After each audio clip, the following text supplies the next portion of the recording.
अगले जन्म में वो बलख शहर का राजा बन गया, बलख बुखारे का राजा बन गया। और जो उसने पिछले जन्म में पुण्य किया था वो सारा ही मिलना था। 18 लाख तो घोड़े खरीद रखे और हाथी और 16,000 ब्याह करवा रखे, 16,000 रानियां रखी हुई, बहुत बड़ा बाग बना रखा 9 लखा, उसमें ठाठ करे।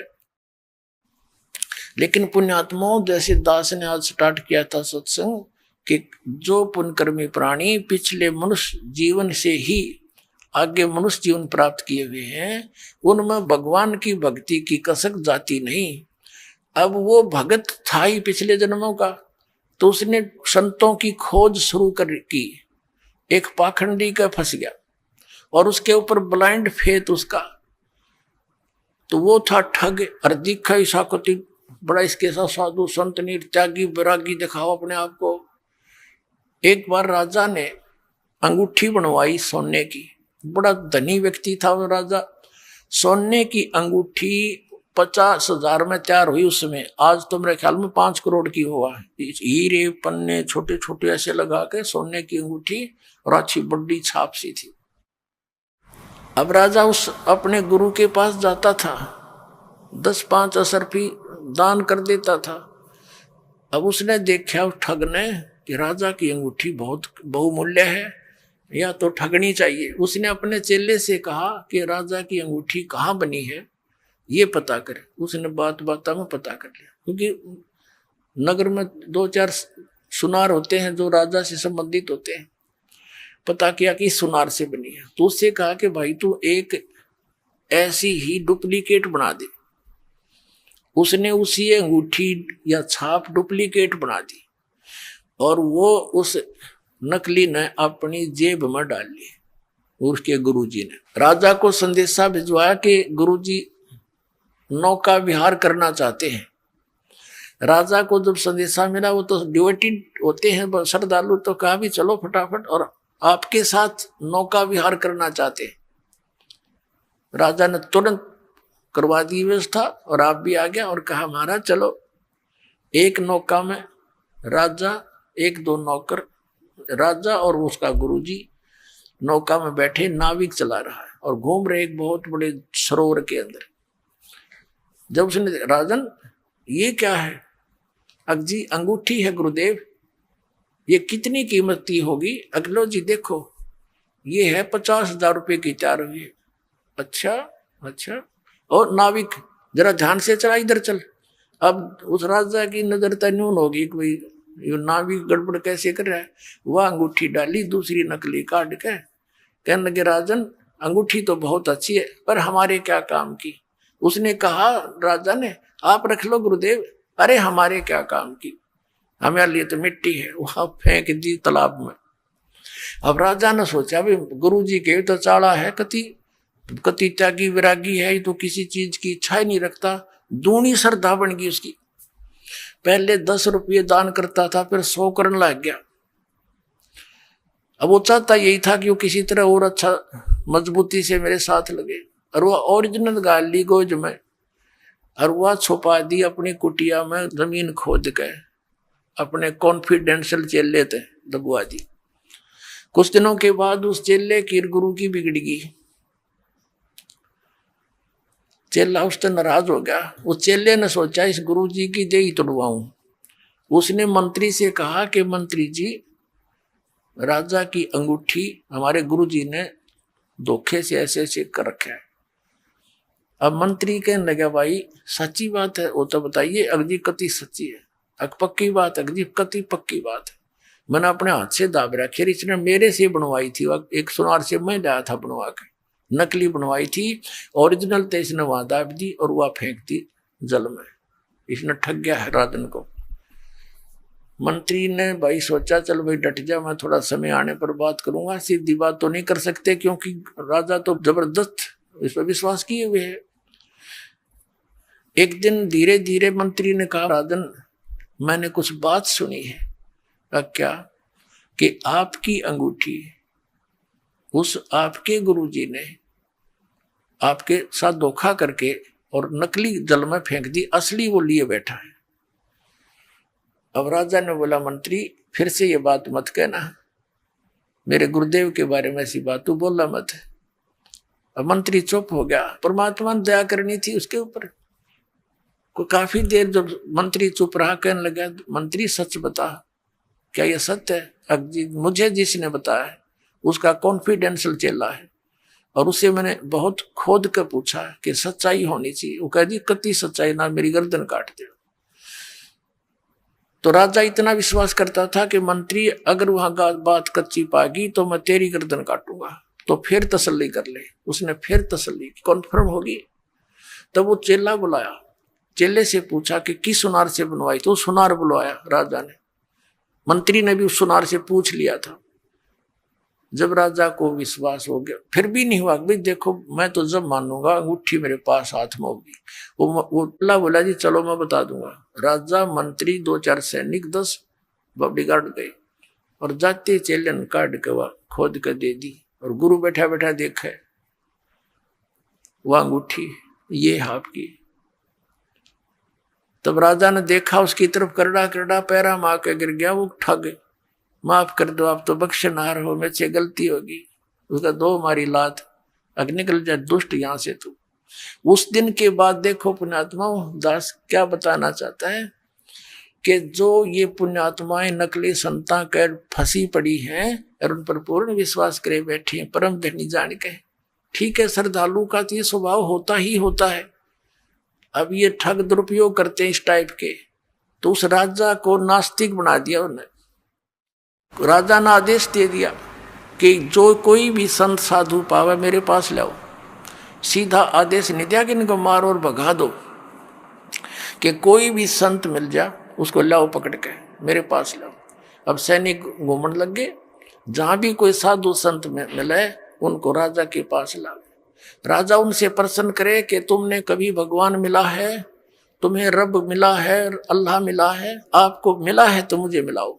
अब चाहे वो अच्छे भगत थे, जैसे भी थे, नेक थे, उनमें सारे के ठग होया करें, तो उनका कोई उत्तर नहीं होता था। उनको उठा करके कैद में डाल दिया। एक संत ऐसे कोई समझदार सा था, उसको पकड़ जाए। उसने प्रश्न किया राजा ने कि मुझे दिखाओ भगवान तुमने मिला है तो। संत ने कहा, जी एक दूध का गिलास मंगाओ। राजा ने सोचा ये पीता होगा, आदेश दे दिया नौकर को कि भाई मीठा करके गिलास दूध ला दे। अब दूध लाकर उस ऋषि संत को दे दिया, साधु को। वो साधु दूध में उंगली दे रहे से देखे। अब राजा कहता, जी पी लो, अपने पीना है तो, इसमें मीठा डाल रखा है, दूध है। उस संत ने कहा, जी मैंने सुना है दूध में घी होता है, लेकिन आपके दूध में तो घी है ही नहीं, मैं पीऊं क्या इसको? तब राजा बताने लगे, हंसा कि महात्मा जी आप जंगल में रहते हो, आपको पता नहीं दूध से घी कैसे बनता है बताऊं? इसको गर्म किया जाता है, फिर ठंडा सा करके, नुआया सा करके इसमें जामन लगाया जाता है, फिर दही बनता है, दही बनकर फिर बिलोया जाता है, रिड़का जाता है, फिर ये घी निकलता है, समझे? तब उस संत ने कहा, राजन इसी प्रकार जैसे दूध से घी निकालने की विधि है, ऐसे ही परमात्मा के पाने की विधि है, मैं बताऊंगा और आप करो। राजा कहने लगा, घड़ी बात मत बना, चलो अंदर, तुम बकवास, ऐसी बातें मैंने बहुत सुन रखी है तेरे जैसे पाखंडी। वो भी जेल में डाल दिया और चक्की पीसने की ड्यूटी लगा दी। 360 संत कैद में डाल रखे थे। राजा लोग इन अपराधियों को आटा पीसने की ही सजा देते थे, क्योंकि घोड़े गाड़े रखा करते, सैनिक रखा करते, उनका आटा उनसे ही पिसवाते थे। अब परमात्मा आते हैं, क्योंकि वो भक्त भी तो उसी परमात्मा की आत्मा है जो भगवान के लिए घर छोड़कर जंगल में बैठे थे। भले ही वो शास्त्र विरुद्ध साधना कर रहे थे, लेकिन पूर्व जन्म के उसी के बच्चे थे। अब वो चक्की पीसे रोए, ये भगवान बता तेरे नाम पर निकले थे, आज मालिक तेरी भक्ति करते करते ये दुख हमारे ऊपर आए। तो कहते पहुंचूंगा क्षण एक में अपने जन के काज। एक तीर से कई शिकार करते हैं भगवान। उधर से उस राजा को दलदल से निकालना था, उधर से उनकी भी बंद छुटवानी थी। अब क्या हुआ, एक दिन परमात्मा एक ऊंट, जैसे राजस्थान के अंदर होते हैं ये राजस्थानी, बड़े बड़े साफे होते हैं इनके, ऊंटवाल बोलते हैं इनको, और लंबी नोक की जूतियां होती थी पहले, एक लठ रखते थे साथ में, छोटा सा कुर्ता सा पहनते थे, धोती डबल टांग की पहनते थे।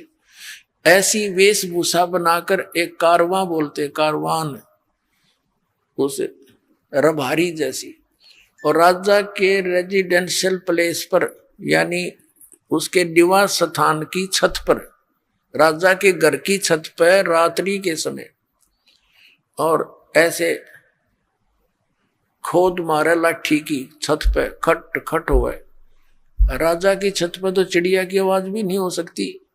राजा एकदम नींद से उठा, मंत्रियों को फालन किया, ये क्या आवाज आ रही है, तुम कहाँ सो गए हो, और पकड़ के लाओ ये कौन है कमबख्त। अब लाए ऊपर तो पकड़ के एक राजस्थानी सा नो लठ ले रहा हाथ में, और नो खड़ा। राजा बोला तू कौन है। परमात्मा बोले भाई मैं ऊंट रखता हूं गने, और कल मेरा एक ऊंट गुम हो गया, उस ऊंट ने ढूंढता ढूंढता तेरी छात पर आ गया। मैं नो सोचूं था कहीं आना बैठा हो तेरी छात पर मेरा ऊंट। अब राजा कहता है अरे बोले आदमी, छत पर कभी ऊंट हो सकता है, यानी क्वाइट इम्पॉसिबल, तू कहाँ ढूंढ रहा है। तब परमात्मा ने कहा जिस प्रकार छत पर ऊंट नहीं हो सकता, नहीं मिल सकता, इसी प्रकार तू इन संतों को दुखी करके अब्राहिम भगवान नहीं पा सकता, क्वाइट इम्पॉसिबल। अन्यों का अंतर ध्यान हो गए, अदृश्य हो गए। वहां से राजा को चक्कर आ गया, क्योंकि सामने से आदमी एकदम उदल हो जा तो कलेजा हिल जाए इंसान का। और वहां पहुंचे कहां पर, जहां वो चक्की पीस रहे थे। परमात्मा ने जाके कहा उन जेलर से कि भाई मेरी भी सजा कर दी तुम्हारे राजा ने। वो भी साधु सा रूप बना लिया मालिक ने वहां जाके। कहने लगा अच्छा भाई तेरी सजा कर दी, कहा तू बड़ा ईमानदार आप पाया गया। अगौर भाई क्या करूं, क्या करूं, और मैं नहीं कहीं और फिर पकड़ के लाएंगे मुझे। तो उस जेलर ने वो भी अंदर कर दिया कि चल पकड़ चक्की पीस। अब परमात्मा बोले भाई बात सुन, सैनिकों पुलिस वालों, एक काम करेंगे हम सभी, उनसे कह दिया कैदियों से, कैदियों भाई डट जाओ, बंद कर दो चक्की को। एक काम करेंगे, चाहे तो आटा पिसवा लो और चाहे इसमें ये दाने डलवा लो, एक काम तुम करो, एक काम करेंगे। हाँ उस सैनिका ने सोचा अच्छा ये तो क्रांतिकारी है भाई, इसने सारे ये भी चंगरा दिए। तो उन्होंने सोची कि लाइन की फड़क काट देंगे। पहले 4 घंटे पिसवाते थे तो ईब इनको 12 घंटे पिसवाएंगे, और हम कनक डालेंगे ये पीसेंगे। कहने लगे तुम चक्की पीसो और हम कनक डालेंगे। परमात्मा बोले ठीक है पोजीशन पकड़ो। अब वो सारे पुलिस वाले खड़े हो गए, क्यों पुलिस वाला एक का जना 10 चक्की हम डाल दे, इतने लगे रहे काफी देर तक। तो परमात्मा बोले भाई तुम खड़े हो जाओ साधु भक्तों और आंखें बंद करो। उन्होंने आंखें बंद कर ली, और परमात्मा ने अपने हिस्से की जो चक्की थी उनके लिए रखी हुई थी उसका डंडा लगा दिया सोठी। वो 360 चक्की अपने आप घूमने लगी, खखाट उठ गया। और परमात्मा बोले ले भाई सैनिकों कितना पीस लियो, और हम चले। परमात्मा ने कहा आंखें खोलो। उन आंखें खोली तो उस नगरी से बाहर 1 किलोमीटर दूर जंगल में सारे संत खड़े। और परमात्मा ने कहा इसे साकेट की नगरी में फिर मत आइयो, तुम भाग जाओ यहाँ से। अब वो तो छोड़ कर जूती नूजा खखाट बाबा जी तक गए पार सीमा तक। अब उधर से क्या हो रहा है, वो चक्की आप चलें, उन पसीने आगे बुखार चढ़ गए सारे उन पुलिस वाला गए, और दूर खड़े हो गए देखे सारे। फिर एक सैनिक गया राजा के पास कि राजन ऐसे ऐसे एक संत आया था और उसने ऐसे जादू जंत्र किया कि सारी चक्कियां चल रही हैं, सारे कैदियां ने भगा ले गया अंतर ध्यान करके। उधर से राजा के बारे में पता चला कि यहाँ भी आया था। राजा ने जाकर देखा कि सचमुच चक्कियां चल रही है। वो तो इसलिए था कभी सैनिकों के ऊपर फिर ये दुखी करा कर तुमने भेज दिया उनको। तो चक्की चलती देख कर वो कहने लगा भाई थारा दोष नहीं, ये तो मेरे पास भी आया था। अब उसकी वो स्टार्ट हुई उसके बाद कसक भगवान की उस दिन से। फिर कुछ दिन में भूल पड़ गई, राजा चिंतित हुआ तो मौलवियों से बुलवाकर, काजियों से, मौलवियों से एक ताबीज बंधवा दिया बाजू में। उन्होंने बताया जी ये तो कोई ऐसे जन वगैरह होते हैं, भूत प्रेत, ये फरिश्ते वगैरह आ जाते हैं, कोई ऐसी बात नहीं, अब नहीं आएंगे। कुछ दिनों के बाद परमात्मा ने क्या करा, एक यात्री का रूप बनाया। शाम के समय एक छोटी सी पोटली राह चलते रखा करते, बैग बैग जैसे छोटा सा, उसमें अपने रास्ते के कपड़े आदि होते थे। ऐसा लेकर के एक पोटली सी सिर पे, और शाम के समय राजा बैठा था अपने महल के सामने घर में। एक तो होता है उनका दरबार ऑफिस, वो अलग होता है, एक अपने घर में बैठा था। और वो परमात्मा पहुंच गए वहां सामने राजा के पास। राजा से जाकर कहने लगे, अरे भाई धर्मशाला वाले, ए सराय वाले, एक कमरा किराए पर दे दे भाई, और उसका किराया बता दे, मैंने एक रात काटनी है। राजा उसके मुंह की तरफ देखे, उन्हें सोचा भोला भाला यात्री ग्रामीण है, इसका धोखा लग गया। वो कहने लगा, भाई आप कौन हो? उसने कहा, परमात्मा मैं यात्री हूं, मैंने अपने जाना है सफर पे, देर होगी, मैंने रुकना है रात ने, तो किराया बता दे, कोठड़ी मैंने दे दे। तो राजा बोला, तेने पता ये क्या स्थान है? क्या है भाई बता दे। कि ये मेरा महल है, मैं राजा हूं यहाँ का, ये सराय नहीं है।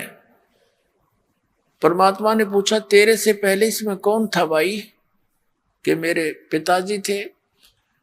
उससे पहले कौन था? कि मेरे दादे परदादे मेरे पूर्वज थे। तो वहां वो कहाँ गए? कि वो तो अल्लाह खुदा को प्यारे हुए। तो आप कितने दिन रहोगे इसमें? जब अपना नंबर आवा ना मृत्यु का, जब होश हवास उठ जाते आदमी के, कहाँ जाना तो मुझे भी पड़ेगा। फिर न महल समझे मूर्ख तू, ये सरा नहीं तो क्या तू महल समझता है? ये तेरे बाप दादा पड़ पीढ़ी, ये भी बस ये सरा में दी, ऐसे ही तू चल जाई, इसलिए मैंने यह महल सरा बताई। न्यू कहकर अंतर ध्यान हो गए। राजा को चक्कर आके गिर गया। अब फिर और मौलवी बुला दिया, उसने दूसरी बाजू का तबीज बांध दिया। कब नहीं आओगा, भूत प्रेत था कोई। इन्होंने बोला यो प्रेत ना हटता, ये तो हमने निकाल कर छोड़ देगा यहाँ से, काल के जाल से।